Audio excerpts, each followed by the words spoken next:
بیان کرتے ہیں کہ سیدنا عثمان غنی رضی اللہ تعالیٰ عنہ جب محصور ہو گئے تھے، خوارج نے اور جو بلوائی تھے انہوں نے گھیراؤ کر لیا تھا، آپ کا شہید کرنا چاہتے تھے، اور آپ کو ایک مہینے سے زائد 40 دن کے عرصے تک کے لیے پانی بھی نہیں ملا اور بڑی مشکلات میں آپ نے وقت گزارا۔ اس حصار کے عرصے میں حضرت عبداللہ بن سلام کہتے ہیں کہ میں آپ کی خدمت میں حاضر ہوا سلام کرنے۔ میں نے سلام عرض کیا تو سیدنا عثمان غنی رضی اللہ تعالیٰ عنہ نے مجھے فرمایا کہ میرے بھائی، آج رات جو گزری ہے مجھے آقا علیہ السلام خواب میں تشریف لائے۔ تو آپ نے بتایا کہ آقا علیہ السلام خواب میں تشریف لائے اور مجھے فرمایا یا عثمان حاصروہ کا، ان ظالموں نے تجھے گھیراؤ کر لیا ہے۔ قلت نعم، میں نے عرض کی جی یا رسول اللہ۔ پھر فرمایا عطشوا کا، تجھے اتنے دنوں سے پیاسا رکھا ہے؟ میں نے عرض کیا جی ہاں یا رسول اللہ۔ پھر آقا علیہ السلام نے، آپ کے پاس پانی تھا جیسے ایک سرائی میں، تو میرے پیالے میں ڈال دیا اور فرمایا عثمان پی لو۔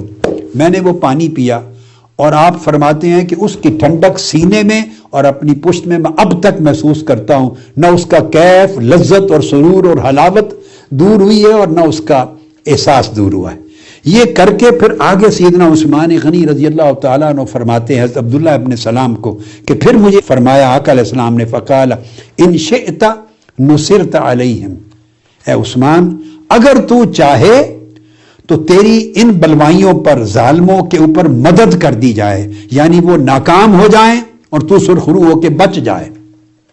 وَإِن شِئْتَ أَفْطَرْتَ عِنْدَنَا، اور اگر تو چاہے تو آج شام روزہ رکھا ہوا تھا آپ نے، اگر چاہے تو شام کا روزہ ہمارے ساتھ آ کے افطار کر، یعنی جنت میں آ کے میرے ساتھ افطار کر۔